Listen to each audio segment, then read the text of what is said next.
साबिक रियासती वजीर व रुकन असम्बली सिद्दीपेट हरीश राव ने शदीद बारिश और सैलाब से होने वाली तबाही के खुसूस में रिपोर्ट की। ताहाल मरकजी वजारत दाखिला MHA को अदम रवानगी पर कांग्रेस हुकूमत को शदीद तनकीद का निशाना बनाया। उन्होंने कांग्रेस हुकूमत की लापरवाही की शदीद मजम्मत की और कहा कि डिजास्टर रिलीफ फंड के हुसूल के लिए रिपोर्ट अहमियत की हामिल होती हैं। ताजुब खैज अम्र यह है कि MHA का मकतूब सैलाब से मुतालिक सूरत हाल पर मुबनी रिपोर्ट पेश करने में कांग्रेस हुकूमत की मुकम्मल नाकामी को बेनकाब करता है। सोशल मीडिया प्लेटफॉर्म एक्स पर हरीश राव ने हुकूमत की बेहिसी और सर्द मोहरी की शदीद मजम्मत की और कहा कि हुकूमत इमदादी फंड्स की इजराई में ताखीर कर रही है, जबकि आवाम शदीद मुश्किलात से दो चार हैं।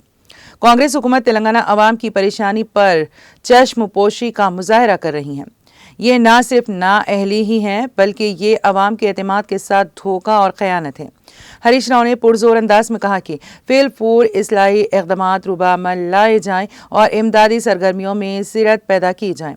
उन्होंने कहा कि ज़रूरी दस्तावेज़ात को फिलपूर दाखिल किया जाए ताकि इमदाद के हुसूल में सहूलत हो सके। MHA ने कहा है कि जून 2024 में state disaster response funds SDRF के लिए मुख्तस 208.40 करोड़ रुपए जारी नहीं किए जा सके क्योंकि तेलंगाना हुकूमत मौजूदा माली साल के लिए यूटिलाइजेशन सर्टिफिकेट और रिक्विजिशन जमा करवाने में नाकाम रही है। दरियासना तेलंगाना अकाउंटेंट जनरल ने इस बात की तौसीक की है कि SDRF फंड्स में 1345.15 करोड़ रुपए ताहाल इस्तेमाल नहीं किए गए हैं।